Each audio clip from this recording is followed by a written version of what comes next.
27장입니다. 우리 한 절씩 교독하겠습니다.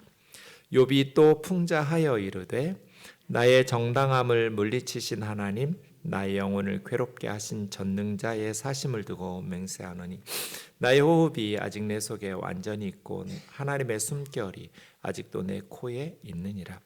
결코 내 입술이 불의를 말하지 아니하며 내 혀가 거짓을 말하지 아니하리라. 나는 결코 너희를 옳다 하지 아니하겠고 내가 죽기 전에는 나의 온전함을 버리지 아니할 것이라. 내가 내 공의를 굳게 잡고 놓지 아니하리니 내 마음이 나의 생애를 비웃지 아니하리라. 나의 원수는 악인같이 되고 일어나 나를 치는 자는 불의한 자같이 되기를 원하노라. 불경한 자가 이익을 얻으나 하나님이 그 영혼을 거두실 때에는 무슨 희망이 있으랴. 환난이 그에게 닥칠 때 하나님이 어찌 그 부르짖음 들으시랴. 그가 어찌 전능자를 기뻐하겠느냐. 항상 하나님께 부르짖겠느냐. 하나님의 솜씨를 내가 너희에게 가르칠 것이요 전능자에게 있는 것을 내가 숨기지 아니하리라. 너희가 다 무익한 사람이 되었는고. 악인이 하나님께 얻을 분깃 포악한 자가 전능자에게서 받을 산업은 이것이라. 그의 자손은 번성하여도 칼을 위하며 그의 후손은 음식물로 배부르지 못할 것이며 그 남은 자들은 죽음의 병이 돌 때 묻히리니 그들의 과부들이 울지 못할 것이며 그가 비록 은을 티끌같이 쌓고 의복을 진흙같이 준비할지라도 그가 준비한 것을 의인이 입을 것이요 그의 은은 죄 없는 자가 차지할 것이며 그가 지은 집은 조매 집 같고 파수꾼의 초막 같을 것이며 부자로 누우려니와 다시는 그렇지 못할 것이요 눈을 뜬즉 아무것도 없으리라. 두려움이 물같이 그에게 닥칠 것이요 폭풍이 밤에 그를 앗아갈 것이며 동풍이 그를 들어올리리니 그는 사라질 것이며 그의 처소에서 그를 몰아내리라. 하나님은 그를 아끼지 아니하시고 던져버리실 것이며 그의 손에서 도망치려고 힘쓰리라. 같이요 사람들은 그를 바라보며 손뼉치고 그의 처소에서 그를 비웃으리라. 아멘. 죄송합니다. 오늘 본문 욥기 27장은 욥이 그의 친구들에게 마지막으로 대답하는 내용입니다. 욥과 친구들 사이에는 세 세트의 대화가 오갔습니다. 26절과 27절은 마지막으로 욥이 친구들에게 하는 말이 오늘 본문입니다. 빌닷에게 대답하는 것이지만 오늘 본문 5절, 12절 너희라고 복수 형태를 쓰는 것을 보면 빌닷만이 아니라 세 명의 친구 모두에게 욥이 말하고 있음을 알 수 있습니다. 세 번째 세트는 앞에 두 번과 비교해 볼 때 친구들의 말이 짧아졌습니다. 빌닷은 6구절로 끝났고요. 소발이라는 친구의 세 번째 발언은 없습니다. 그렇게 욥의 이야기 대답으로 세 번째까지 욥과 친구들의 대화 변론이 마무리가 되어집니다. 32장부터는 이제 엘리후라는 젊은이의 발언이 37장까지 나오고 38장부터는 하나님께서 욥에게 찾아오십니다. 12월 둘째 주일이 성경 주일입니다. 세상에서 가장 소중한 것 성경이죠. 우리는 성경을 통해서 하나님을 알고 또 하나님의 구원을 배우고 물론 성경은 세상 책과 달라서 성령의 도우심이 없이는 바르게 알 수가 없어요. 그래서 성경을 바르게 해석하고 읽을 수 있으려면 반드시 성령님의 도우심이 필요해요. 우리는 항상 성경을 읽을 때 다른 책을 읽는 것과는 좀 달라야 돼요. 특별히 성령님께서 우리를 인도하시면서 가르쳐 주시기를 기도하고 사모하면서 책을 읽어야 돼요. 그래서 성경 읽기 전에 반드시 먼저 성령님의 도우심을 간구하는 기도부터 하는 거예요. 성령님께서 깨우쳐 주시면 성경이 이해가 돼요. 그런데 성령님께서 깨우쳐 주시지 않으면 분명히 한글로 쓰여 있는데 무슨 말인지 잘 이해가 안 돼요. 네, 그래서 성경을 읽으실 때는 언제나 성령의 도우심을 구하는 기도가 필요합니다. 은혜가 필요하죠. 가끔 이런 질문 받아요. 목사님, 성경을 어떻게 읽어야 하나요? 성경을 어떻게 읽어야 될까요? 그리스도인들은 성경을 읽어야 된다는 부담감이 있죠. 근데 성경을 그냥 읽었어, 이런 어떤 위로나 만족만 가지는 건 큰 도움이 안 돼요. 이게 무슨 부적처럼 사용하는 미신적 행위일 수도 있어요. 무슨 내용인지 정확하게 파악하고 깨달으면서 읽어야 의미가 있지. 무슨 내용인지도 모르면서 그냥 나 오늘 성경 읽었어, 그러니까 나는 하나님이 은혜를 베풀어 주실 거야, 이렇게 생각하는 건 옳지 못하다는 거예요. 성경을 읽을 때는 그 내용을 바르게 깨달으면서 읽어야죠. 네, 우리 하나님의 말씀이 우리 머릿속에, 마음속에 깨달을 때 들어오잖아요. 예수님의 씨 뿌리는 비유를 생각해 보면 첫 번째 밭이 길가, 그건 밭이 아니죠. 밭과 밭 사이에 사람들이 밟고 다니는 길이어서 딱딱해서 씨앗이 들어가지 못하는 것. 그걸 예수님 뭐라고 설명했어요? 말씀을 들어도 깨닫지 못할 때 그 밭이에요. 그 밭은 우리 마음이잖아요. 하나님의 말씀을 들었는데 무슨 뜻인지 깨닫지 못하면 어떻게 그 말씀이 그 사람 속에 들어가서 영향을 미치겠어요? 새들이 와서 그 씨앗을 먹어가 버듯이. 말씀을 읽을 때는 깨닫는 게 중요하거든요. 이 성경 구절이 무슨 뜻인지를 제대로 깨닫는 것. 네, 제가 늘 해석과 적용 이렇게 말해요. 어떤 본문이든지 우리는 먼저 해석하고, 해석한다는 게 뭐예요? 이 구절이 무슨 뜻인지 정확하게 깨닫는다는 거죠. 그리고 나서 알고 나서 지식으로 머릿속에 담아놓고 하는 것은 장롱면허하고 똑같아요. 비싼 돈 들여가지고 열심히 공부해서 필기시험 보고 또 운전학원 다니면서 면허를 땄으면 적용하고 차를 끌고 거리로 나오려고, 써먹으려고 돈 들여서 시간 들여서 면허 딴 거잖아요. 성경도 똑같아요. 하나님의 말씀을 해석해서 깨달았어요. 그럼 어떻게 해야 돼요? 우리의 삶 속에서 순종하면서 적용을 해야죠. 지금은 우측 깜빡이를 넣을 때이고 지금은 브레이크를 밟을 때이고, 이렇게 하나님의 말씀이 우리 속에 들어와서 구체적으로 우리가 만나는 삶의 현장에서 적용하고 순종하는 것. 그러기 위해서 우리가 하나님의 말씀을 공부하죠.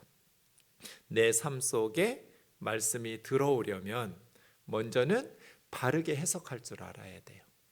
그리고 그것을 늘 마음속에 기억하면서 삶 속에서 순간순간 말씀의 지시를 따라서 적용하고 순종하는 게 필요하죠. 우리 우면동 교우들이 하나님의 말씀인 성경을 통해서 날마다 점점 더 성숙한 그리스도인이 되었으면 좋겠어요. 욥기를 우리가 지금 한 달째 공부하고 있는데 한 달 전과 한 달 후 욥기를 묵상한 후는 달라져야죠. 우리의 신앙도, 우리의 인격도, 우리의 삶도 하나님의 말씀을 통해서 날마다 성숙해지는 교회가 되기를 주의 이름으로 축원합니다. 그럼 성경을 읽을 때 어떻게 읽느냐? 세 가지 정도의 도움이 필요해요. 첫 번째는 국어 사전이 필요해요. 제가 27장 1절로 예를 들어볼게요. 욥기 27장 1절에 욥이 또 풍자하여 이르되, 이렇게 되어 있어요. 욥이 또 풍자하여 이르되. 그렇게 성경을 바르게 해석하고 적용하려면 성경을 바르게 해석하는 것 위해서 먼저는 국어 사전이 필요해요. 예를 들어서 풍자하여 이르되 이렇게 성경이 써 있는데 풍자가 뭐예요? 우리가 대충 알죠. 그런데 국어 사전을 찾아보면 더 정확한 뜻을 알 수 있어요. 풍자하다? 네, 이게 무슨 풍자인지 아세요? 저도 몰라서 사전 찾아봤어요.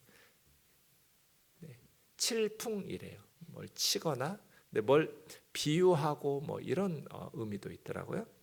그 다음에 자는 찌를 자예요. 쿡 찌르는. 남의 결점을 무엇에 빗대어 재치 있게 비판함, 풍자, 이런 뜻이죠.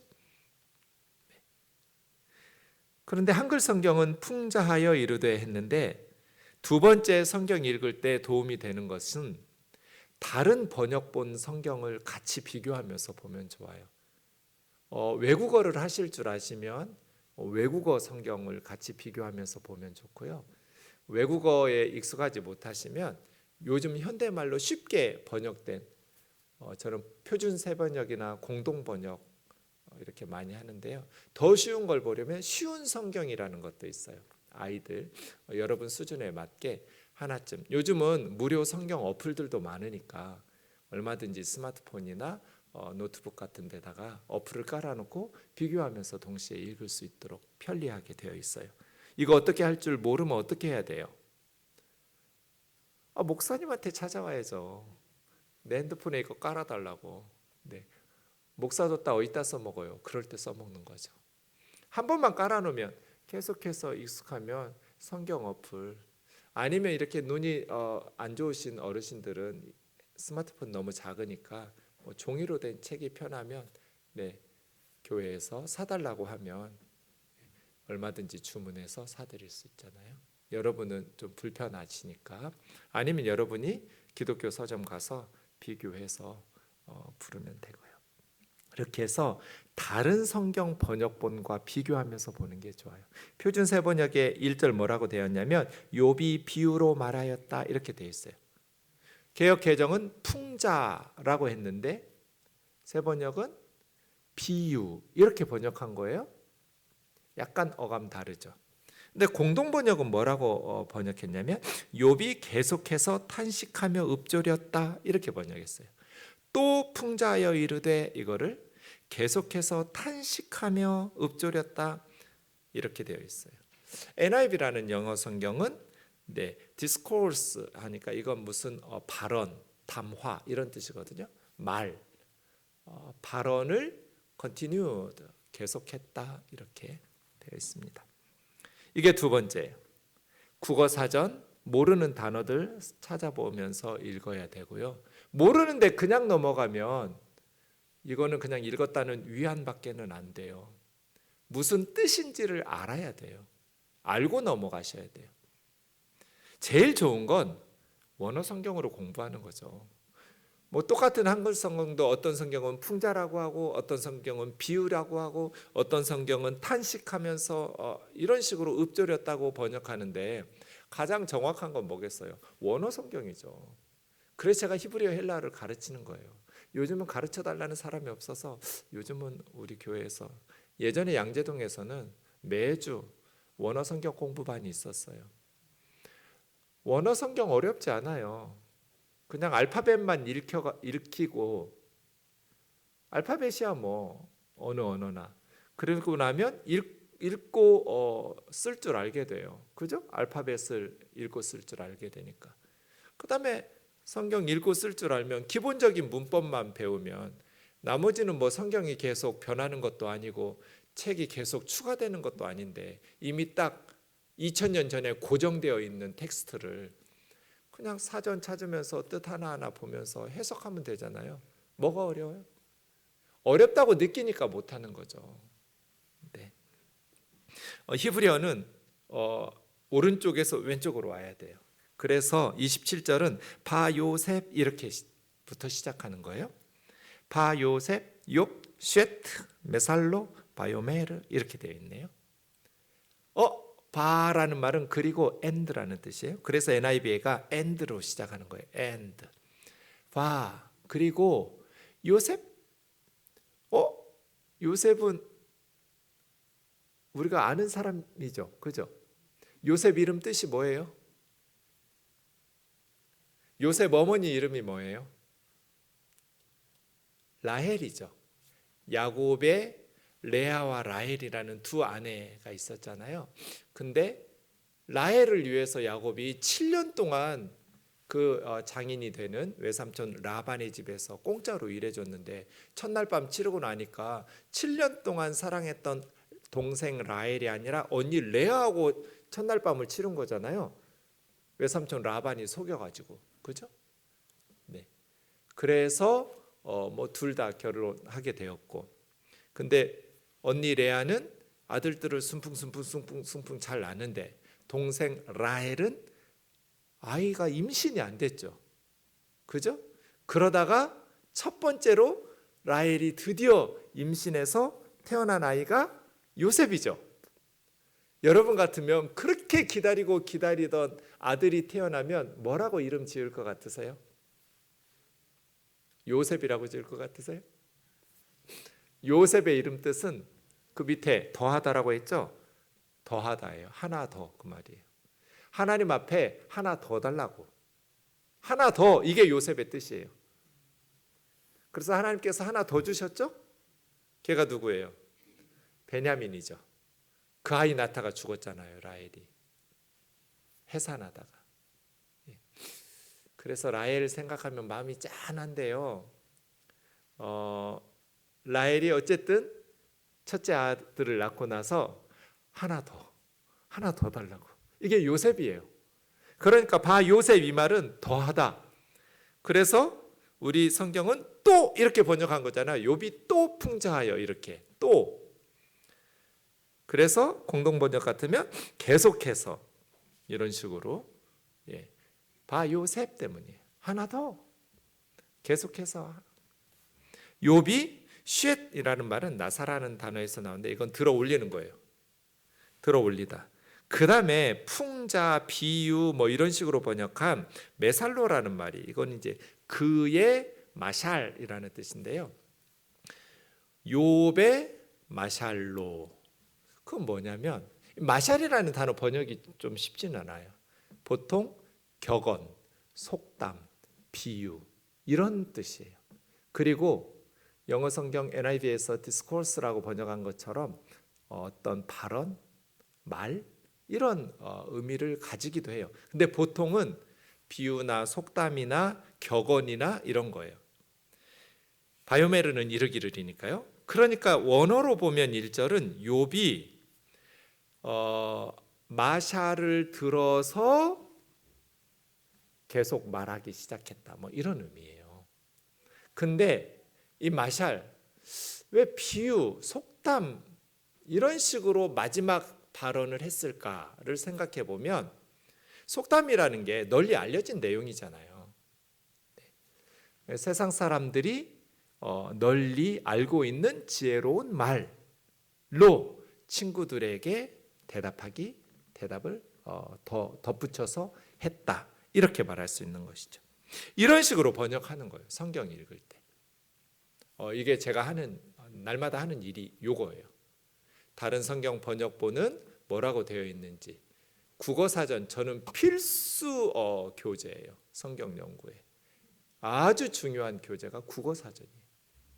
이 성경, 왜냐하면 성경 번역자들이 어떤 의미를 가지고 번역했는지를 국어사전을 봐야 되거든요. 성경 읽으실 때는 국어사전이나 그 다음에 다른 번역본 한두 개 정도 비교하면서 읽으시면 좋고요. 그 다음에 제일 좋은 건 원어 성경 배우는 게 제일 좋아요. 그래서 모르면 물으시면 돼요. 목사님, 내가 성경 읽을 때 이 구절이 이 성경 번역본으로는 이렇게 번역했고 저 성경 번역본에서는 이렇게 번역했는데 원어로는 무슨 뜻이에요? 물어보시면 목회자들이 가르쳐 줄 거잖아요. 네. 그런 식으로 하는 게 가장 정확하게 성경을 해석할 수 있어요. 어쨌든 성경을 바르게 해석해야 우리가 하나님의 말씀을 바르게 순종하고 따를 수 있습니다. 자, 이제 2절부터 보겠습니다. 욥의 마지막 친구들에게 주는 말이라는 것을 기억하면서 나의 정당함을 물리치신 하나님, 나의 정당함, 이게 이제 미슈파트라고 그래서 나의 공의를 물리치신 하나님이 불의하다 그런 뜻은 아니고요. 하나님께서 욥은 그동안 정직하게 산 것 같은데 공의롭게 산 것 같은데 재앙을 통해서 욥의 공의를 하나님께서 부정하신 거잖아요. 욥은 그렇게 느끼는 거예요. 나는 지금까지 하나님 앞에서 말씀에 순종하면서 바르게 살았다고 생각했는데 하나님께서는 나의 정당함을 부인하셨다. 인정하지 않으셨다. 그래서 내가 이런 재앙을 받고 있다라고 말하는 거예요. 이 물리쳤다는 수르라는 말, 이거 나중에 5절에서 다시 나오니까 기억해 두세요. 5절에서는 버리다로 번역됐어요. 하나님께서 나의 정당함을 버리셨다, 인정하지 않으시고 제거하셨다, 무시하셨다, 이런 뜻이에요. 나의 영혼을 괴롭게 하신 하나님께서 나의 의로움을 인정하지 않으시고 이런 재앙을 받게 하셔서 내 영혼이 지금 괴로운 거잖아요. 하신 전능자의 사심을, 원문에 보면 맹세하노니 이 단어가 없어요. 그러니까 욥은 단순히 나의 정당함을 물리치신 하나님, 나의 영혼을 괴롭게 하신 전능자는 살아계신다, 이렇게 말한 거예요. 문맥상 맹세하노니를 성경 번역자들이, 한글 성경 번역자들이 집어넣은 거예요. 어쨌든 욥은 자신의 정당함을, 정의로움, 공의로움, 정직함을 하나님께서 부인하셔서 자기는 지금 영혼으로부터 깊은 안팎으로 고난을 당하고 있어요. 그런데 그 하나님은 살아계세요. 3절에 보면 한글 성경은 가로를 쳐놨어요. 저는 왜 쳐놨는지 모르겠어요. 이건 그냥 삽입구인 것처럼 한글 성경 번역자들이 가로 쳐놓은, 원문에 없어요, 괄호가. 그러니까 치면 안 돼요. 쓸데없는 짓 한 거예요. 네. 이유는 알겠어요. 2절에서 4절로 바로 넘어가라고 괄호 치는 거잖아요. 3절을 삽입구 형태로 이렇게 괄호 쳐놓은 거는요. 그 전능자의 사심을 두고 맹세하노니 결코 내 입술이 4절로 넘어가면 불의를 말하지 아니하며 내 혀가 거짓을 말하지 않을 거야. 살아계신 하나님 앞에서 내 입술, 내 혀로 절대로 불의와 거짓말을 안 할 거야 라고 맹세하는 거잖아요. 그래서 이제 3절을 괄호 쳐놨는데 3절 있어도 아무 문제 없죠. 나의 호흡이 아직 내 속에 완전히 있고 하나님의 숨결이 아직도 내 코에 있다. 하나님께서 주신 생명이 아직도 내 안에 있어서 나는 살아있다. 그래서 이 말은 뭐예요? 내가 살아있는 한 하나님께서 내 코에 하나님의 호흡을 집어넣으셔가지고 하나님이 나를 창조하셨고 하나님께서 섭리하시면서 매일매일 내 생명을 붙들어 주셔서 아직도 숨쉬고 살아있다는 뜻이에요. 하나님은 창조주이시고 또 자신의 삶을 인도하시는 인도자이시고, 그게 3절이거든요. 그러니까 나의 정당함을 물리치신 하나님, 그래서 내 영혼을 괴롭게 하신 하나님은 살아계시고 그 하나님께서 내게 생명을 주시고 호흡을 주셔서 아직도 내가 만들어졌을 뿐 아니라 지금까지 살아있고, 그래서 내가 죽지 않고 살아있는 한 결코 내 입술은 불의를 말하지 않고 내 혀는 거짓을 말하지 않을 거야 라고 맹세하는 거예요.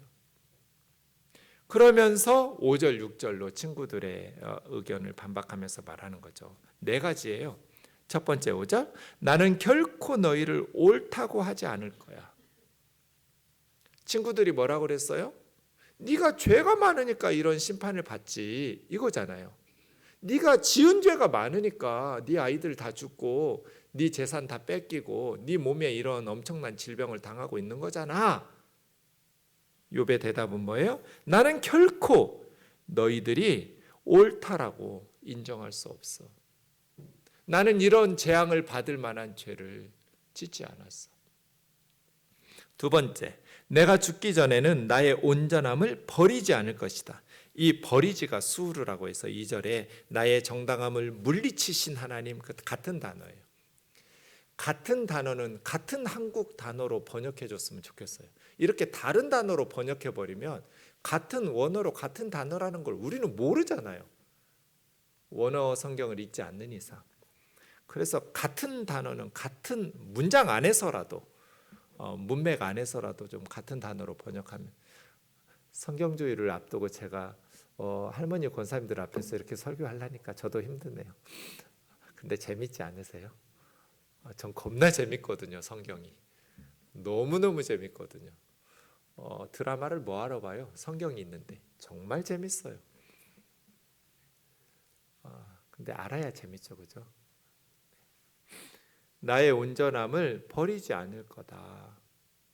하나님은 나의 미시파트, 의로움을 나의 정당함, 정직함, 공의롭게 살았던 삶을 부인하시고 버리셨지만 내가 죽는 한이 있어도 내가 죽기 전에는 나의 온전함을, 이 온전함이라고 번역한 툼마라는 단어가 욥기서에서만 4번 나오거든요. 전체 5번 나온 단어인데 구약 성경에 잘 안 나오는 단어예요. 욥기에 많이 나오는 단어예요. 온전하다, 정직하다, 순결하다, 순전하다, 그런 뜻이거든요. 나의 순전함을 욥은 아무리 봐도 그냥 겉으로만 하나님 믿는 척하면서 산 것 같지가 않은 거예요. 자기는 겉으로만 경건한 척하면서 그런 식으로 살았던 생각이 안 들어요. 욥은 마음을 다해서, 죄가 없다는 건 아니지만 몸과 마음을 다해서 하나님 사랑한 것 같거든요. 그래서 하나님께서 자랑하신 거잖아요. 사실은 욥이 겉으로만 하나님 사랑하는 척했다면, 겉으로만 말씀을 사랑하는 척했다면 하나님께서 그렇게 기뻐하시면서 자랑하실 리가 없잖아요. 욥을. 그러니까 욥이 생각하니까 나의 순절함, 나의 정직함을 나는 버리지 않을 거다. 세 번째, 내가 내 공의를 굳게 잡고 놓지 않으리라. 이 5절 첫 번째 1번하고 3번하고 보세요. 너희를 옳다라고 말한 게 이게 같은 단어예요. 차다크 동사이고요. 6절에서는 차다카 명사로 쓰였을 뿐이에요. 같은 단어예요. 근데 한 곳에서는 옳다고 번역했고 6절에서는 공의라고 번역했어요. 그러니까 너희의 공의를 나는 절대로 인정할 수 없다. 그리고 나의 공의를 굳게 붙잡고 놓지 않을 거다. 나 의롭게 살았다. 나 그리스도인답게 살았다는 거예요. 우리식으로 말하면. 네 번째, 내 마음이 나의 생애를 비웃지 아니하리라. 나의 생애라고 번역한 건 나의 날들, 내가 하루하루 살았던 날들을 나는 조롱하고 비웃지 않을 것이다. 나 값지게 살았다. 이게 하나님 앞에서 맹세하면서 하나님은 살아계시지, 그리고 하나님께서 내 코에 호흡을 넣어주셔서 나도 살아있어, 내가 살아계신 하나님 앞에서 맹세하는데 나 거짓말 안 해, 나는 내 혀로 내 입술로 불의를 거짓을 말하지 않을 거야 하면서 이렇게 4가지 고백하는, 이게 친구들에 대한 최종적인 변론이거든요. 너희들이 옳지 않아. 그리고 나의 온전함을 나는 죽기 전에는 버릴 수 없어. 나의 공의를 굳게 붙잡고 놓지 않을 것이고 나는 내가 살아왔던 나의 삶의 날들을 조롱하고 비웃을 수 없어. 나는 값지게 살았어. 나는 하나님 앞에서 하나님 자녀답게 살았어. 하나님 말씀 순종하면서 하나님 기쁘시게 하는 삶을 살았어. 그러면서 7절에서 12절까지 이제 친구들에게 권면해요. 나의 원수는 악인같이 되고 일어나 나를 치는 자는 불의한 자같이 되기를 원하노라. 이 원수는 일어나 나를 치는 자거든요. 이 대꾸법이라고 그래요. 히브리 문학에서 가장 중요한 게 이 대꾸법이에요. 문장 2개, 3개가 같이 이렇게 묶여서 나오는 거거든요. 그러면 같은 위치에 있는 단어들이 서로 연관되어 있어요. 나의 원수, 거기 주어 위치에 두 번째 줄은 일어나 나를 치는 자, 여기가 같은 위치잖아요. 네. 그러니까 나의 원수는 일어나서 욥을 치는 자예요. 새 친구를 포함. 갈대아 사람들, 스바 사람들은 말할 것도 없고요. 원수죠. 욥의 원수예요. 그런데 일어나서 지금 말로 친구들도 욥을 치고 있잖아요. 원수예요. 악인같이 되고 불의한 자같이 되기를 원하노라. 악인은 불의한 자들이죠. 왜요? 악인과 같이 되고 불의한 자같이 되면 어떻게 돼요? 8절에는 그 악인과 불의한 자가 불경건한 자로 또 나와요. 경건하다라는 것은 하나님이 있는 것, 가드니스. 하나님이 있는 게 경건한 거예요. 하나님 앞에서 사는 거. 불경건은 하나님 없이 사는 거. 하나님을 인정하지 않고 하나님께 감사하지도 않고 하나님께 찬양하고 예배하지도 않는, 불경건하다고 그래요. 불경건한 자, 그게 악인이고 불의한 자이고 불경건한 자예요. 불경건한 자는 어떻게 되겠어요? 이익을 얻으나 하나님이 그 영혼을 거두실 때 무슨 희망이 있으랴? 불경건한 사람들이 이익을 얻을 수 있어요. 세상에서 성공하고 사업도 잘 되고 세상에서 많은 이익을, 그래서 많은 소유를 가질 수 있죠. 하지만 하나님이 그 영혼을 거두실 때 그 많은 재산이나 부귀 영화와 권력이 무슨 희망이 되겠어요? 악인이고 불의한 자고 불경건한 자이기 때문에 결국 악인은 하나님께서 그 영혼을 거두실 때 희망이 없다. 환난이 그에게 닥칠 때 하나님이 어찌 그 부르짖음을 들으시랴? 들으신다는 거예요? 안 들으신다는 거예요? 안 들어주신다는 거예요. 악인은, 불의한 자는, 불경건한 자는 환난이 닥칠 때 부르짖어도 하나님은 그의 부르짖음을 들어주시지 않는다. 왜 안 들어주실까요? 10절처럼 그가 살았기 때문이거든요. 그가 어찌 전능자를 기뻐하겠느냐? 항상 하나님께 부르짖겠느냐? 악인은 하나님을 기뻐하면서 살지를 않아요. 그리고 항상 하나님께 기도하면서 살지도 않아요. 지금 환난 당하니까 임기응변 방식으로 기도하고 그 순간을 모면하려고 할 뿐이에요. 어려움 닥치면 그때나 하나님 믿는 척하고 기도하는 척하지 항상 하나님을 기뻐하는 사람이 아니에요. 세상이 좋은 사람이지. 악인이에요. 불경건한 사람이에요. 하나님 없이 사는 사람이에요. 그러니 그 영혼을 거두실 때 무슨 희망이 있으며 환난을 당할 때 하나님 앞에 부르짖지만 하나님께서 그의 부르짖음을 들어주시겠냐는 거예요. 하나님을 기뻐하지도 않고 또 항상 하나님을 구하면서 기도하면서 살지도 않는데, 그래서 하나님의 솜씨를 내가 너희에게 가르칠 것이요 전능자에게 있는 것을 내가 숨기지 않을 것이라.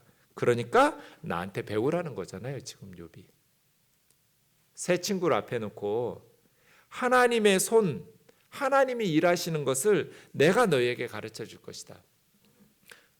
제가 서점에 가서 감옥에 오래 있었던 사람들 책이나 오랜 질병으로 고생하고 있는 사람들의 책은 거의 사요. 저는 사고 나서 읽을 때마다 후회를 안 해요. 특별히 크리스찬들이, 전 크리스찬 아닌 사람들이 감옥에서 수십 년씩 있다가 나온 사람들 책을 보는데요. 물론 예수님을 모르기 때문에 그의 깨달음의 한계는 많지만 참 귀담아 들을 게 너무 많아요. 우리 인생에 대해서. 욥과 같이 오랜 세월 하나님의 손 아래서 고난을 받은 사람들은 그냥 평범한 보통의 삶을 살았던 우리들과는 비교할 수 없는 깊은 영적 지혜를 제공해 줘요. 그래서 욥기가 좋은 성경이에요. 그래서 욥이 하나님의 솜씨를, 직역하면 하나님의 손이거든요. 하나님의 손을 의역하면 뭐겠어요? 하나님께서 손으로 행하신 일을 내가 너희에게 가르쳐 줄게, 이 말이잖아요. 사실은 새 친구가 욥에게 배웠어야 돼요. 왜요? 욥은 하나님의 손 아래서 엄청난 경험을 지금 하고 있잖아요. 그런데 욥의 친구들은 이 11절 12절 말씀 들을 때 기가 차서 말이 안 나왔을 거예요. 욥이 이렇게 말할 때. 욥이 자기한테 들으라잖아요. 전능자에게 있는 것을 내가 숨기지 않고 가르쳐 줄게. 내가 가르쳐 줄 테니까 나한테 좀 배워. 라고 욥이 지금 말하는 거거든요. 너희가 다 이것을 보았거늘 어찌하여 그토록 무익한 사람이 되었는고. 너희가 내가 겪는 것들을 다 보고 대화를 나누었는데 어찌 그렇게 무익한 사람, 이 무익한 사람이라고 보면 헤벨이거든요. 헤벨이 제일 많이 나오는 단어는 전도서예요. 헛되고 헛되며 헛되고 헛되니 모든 것이 헛되도다. 이게 다 헤벨이라는 단어예요. 헤벨은 한 번 부는 호흡, 바람, 공기 이런 거예요. 숨결. 한 번 내뿜는 숨, 호흡. 뭐 남는 게 없잖아요. 바람 잡는 것 같이 손가락 사이로 다 빠져나가서 남는 게 없어요. 그걸 헤벨이라고 그래요. 그래서 헛되다고 번역한 거예요. 욥이 친구들에게 너희는 어떻게 그렇게 헛된 인간이 되었냐, 이걸 2번 반복해요. 무익한 사람이 되었는 것도 사실은 헤벨이에요. 헤벨. 한 번은 명사로, 한 번은 동사로. 너희는 헛된 사람이 헛되게 되었다. 뭐 이런 식으로. 그러니까 욥은 세 친구를 보면서 무익한 사람들, 도움이 안 되는 쓸모없는 사람들, 헛된 사람들, 있으나 마나한 사람들이라고 평가한 거예요. 왜 욥의 친구들은 그렇게 무익한 사람이 되었을까요? 들으려고를 안 하니까. 욥에게 배우려고를 않고 가르치려고 하고. 그래서 욥은 나한테 좀 들으라고, 배우라고, 내가 숨기지 않고 다 가르쳐 주겠노라고 친구들에게 얘기하는 것이죠. 욥이 가르쳐 주고 싶었던 것이 뭐냐? 13절부터 23절이 이게 좀 독특해요. 여러분, 제가 매주 욥의 친구들의 말은 결국 세 가지로 요약됩니다. 인과응보의 교리. 인과응보의 교리를 가지고 욥의 사건을 해석하는 거죠. 두 번째가 뭐였어요? 악인의 운명이었죠. 악인들은 결국 망해. 세 번째는 회개의 촉구였어요. 네, 회개하라고. 그래야 네 병이 낫는다고, 네 가정이 회복된다고. 근데 욥이 친구들에게 마지막으로 한 13절에서 23절은 악인의 운명이에요. 친구들이 욥에게 했던 두 번째 주제잖아요. 악인은 결국 망해. 잠시 번영할 뿐. 이게 욥이 친구들에게 던지는 마지막 세 번째 내용이에요. 그래서 성경학자들이 13절에서 23절을 소발이 한 말 아닌가? 이렇게 말하기도 해요. 왜냐하면 친구들이 했던 말이거든요. 악인의 운명은. 세 번째에서는 소발이 얘기를 안 했잖아요. 근데 그건 성경학자들이 추측하는 거고요. 얼마든지 욥이 친구들의 말을 가지고 돌려줄 수 있죠. 그런데 내용이 좀 달라요. 욥의 악인의 운명과 친구들이 말하는 악인의 운명이, 친구들이 말하는 악인의 운명은 인과응보의 교리에 뒷받침해 주는 거였어요. 악인은 결국 망한다. 그러니까 욥 네가 악인이다. 망한 걸 보니 네가 그렇게 죄인이니까 하나님께서 너에게 재앙을 내리신 거지.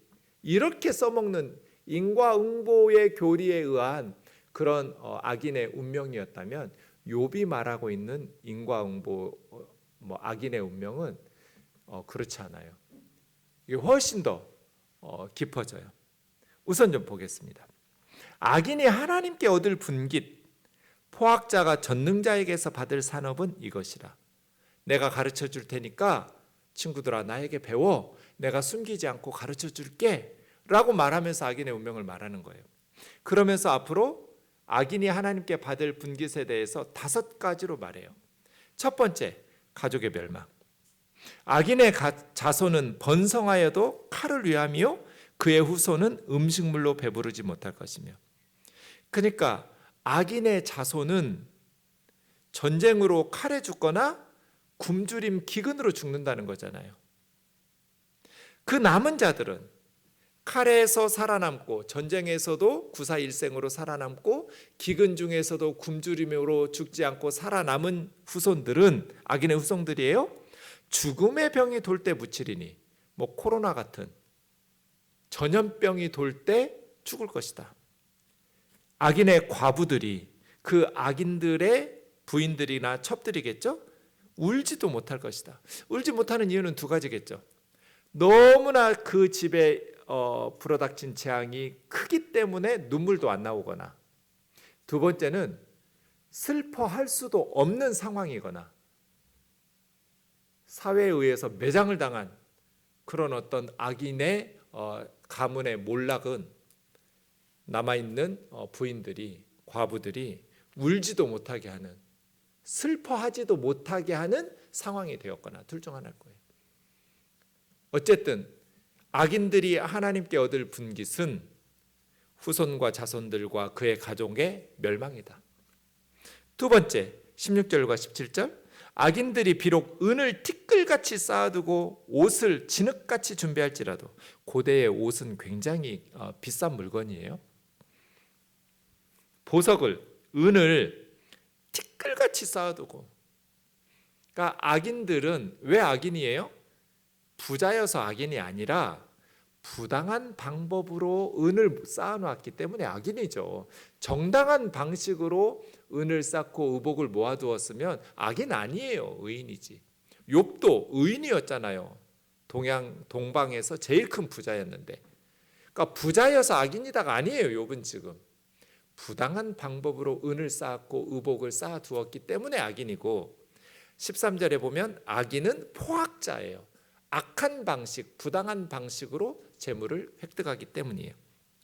그런데 악인은 그렇게 많은 재산을 쌓아두어도 의인이 그 옷을 입고 그가 모은 은은 죄 없는 자가 차지하게 될 것이다. 결국 악인들이 모은 재산은 의인들의 몫이 된다.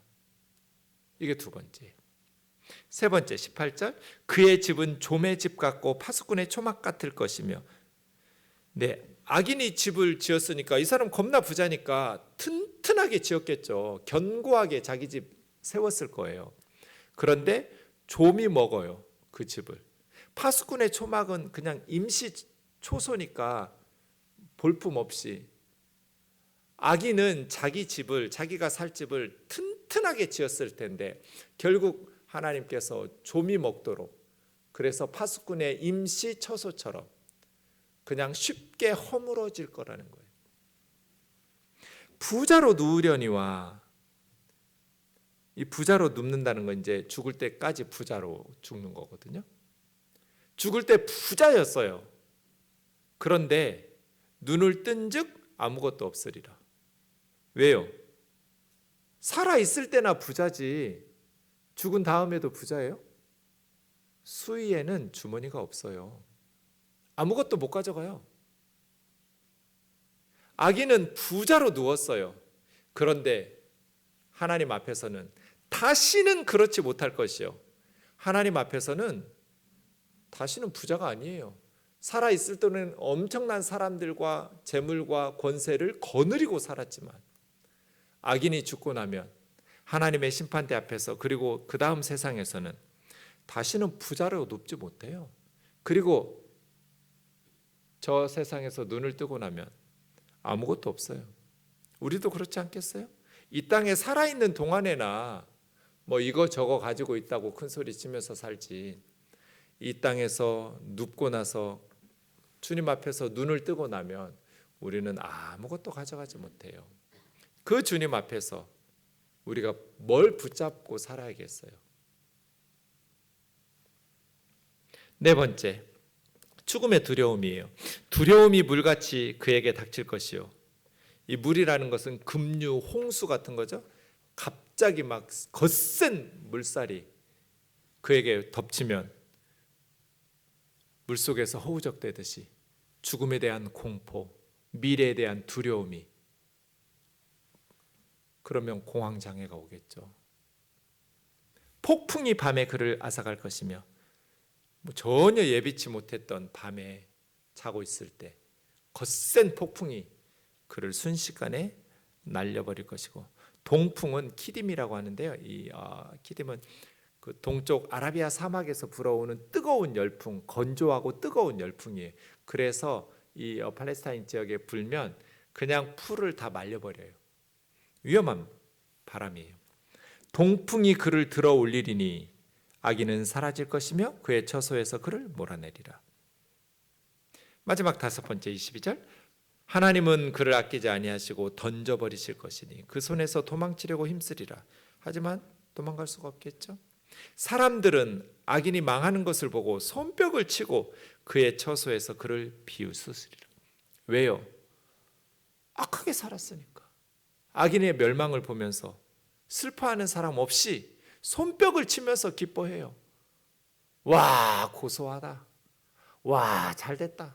저놈이 이렇게 망하는구나. 사람들이 조롱하고 비웃는, 이게 욥의 마지막 친구들에 대한 발언이에요. 그래서 친구들이 악인의 운명에 대해서 말하는데 친구들에게 욥이 친구들이 하던 말을 하네요. 친구들과 욥의 차이점은 이런 거죠. 악인의 운명을 가지고 모든 사람을 인과응보식으로 평가하고 판단 내리는 건 잘못이에요. 욥은 그렇게 사용하진 않아요. 하지만 반드시 악인이 이 세상에서는 부자로 누우려니와 눈을 뜨고 나면 하나님 앞에서는 희망이 없을 것이다. 악인은 세상에서는 권세를 누리면서 많은 것들을 거느리고 살지만 눈을 감고 나면, 하나님 앞에서 눈을 뜨면 그에게는 아무것도 없을 것이다. 결국 하나님께서 악인은 아끼지 않고 던져버리실 것이고, 이 땅의 사람들은 그의 멸망을 조롱하면서 기뻐하며 손뼉을 칠 것이다. 그래서 욥은 하나님 앞에서 바르게 살아야 된다는 거예요. 자, 오늘 본문은 우리에게 세 가지 정도의 적용점을 가르쳐줘요. 늘 욥기를 볼 때마다 우리에게 절대로 잊어서는 안 되는 70%의 욥기 전체 분량의 친구들과의 대화를 길게 써주는 첫 번째 이유는 욥과 같은 사람도 고난 당할 수 있다잖아요. 욥과 같이 하나님을 기쁘시게 하고 하나님께서 자랑하시고 싶은 공의롭고 정직하고 악에서 떠나고 정말 가정적으로나 사회적으로나 반듯하게 살았던 사람도 고난을 당할 수 있다. 그럼 우리는 어떻게 해야 돼요? 죄져서 벌받았다는 소리를 함부로 하면 안 되는 거죠. 저 사람 이렇게 벌받는 걸 보니 내가 모르는 무슨 죄가 있구나. 인과응보를 가지고 사람들을 판단하고 말하지 말아야 돼요. 더더군다나 우리는 그리스도 안에 있잖아요. 그리스도 예수 안에서는 결코 정죄함이 없잖아요. 예수 믿고 우리는 새로운 피조물이 됐잖아요. 예수 믿는 성도들에게 죄져서 벌받았다는 소리를 나도 해서는 안 되고 남에게 해서도 안 되는 거예요. 두 번째, 배우라는 거잖아요.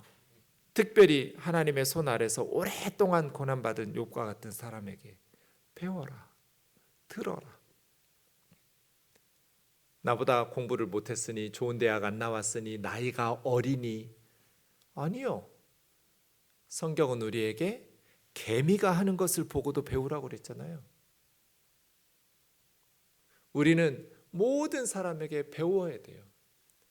어린아이들에게도 배울 점이 얼마나 많아요. 가난한 나라 사람들에게도 배울 점이 얼마나 많아요. 특별히 하나님의 손 아래서 오랫동안 고난을 당한 사람들을, 욥과 같은 사람들의 말을 들었어야 돼요. 새 친구가 욥의 말을 들었다면 하나님께 책망을 받지 않았을 거예요. 그리고 오늘 본문에서 욥은 결국 망한다. 이 세상에서는 인과응보의 법칙이 안 통할 수 있다. 부자로 누울 수 있다. 그러나 하나님 앞에서는 그는 희망이 없다. 그의 곁에는 아무것도 남아있지 않을 것이다. 결국 욥이 우리에게 하는 말은 뭐예요? 악인은 하나님 앞에서 희망을 가질 수 없다. 망한다. 반드시 망한다. 후손들도 망한다. 가족이 몰살당한다. 전쟁으로 망하거나 아니면 굶주림으로 망한다. 거기서 살아남은 자들도 다시 전염병으로 망하고 그의 부인들, 과부들은 울 수도 없을 만큼 비극적인 슬픔을 당하게 될 것이다. 그러니 하나님 앞에서 악하게 살면 안 된다. 하나님의 말씀들을 기억하면서 날마다 이렇게 말씀들을 묵상하고 바르게 해석하고 또 그 말씀들을 우리 삶 속에 적용하고 순종하면서 세상 사람들이 어떻게 살든지 우리는 하나님의 말씀을 배우고 하나님의 말씀을 들었으니까 하나님의 말씀에 순종하면서 바르게 살아야겠죠. 그죠? 찬양하겠습니다.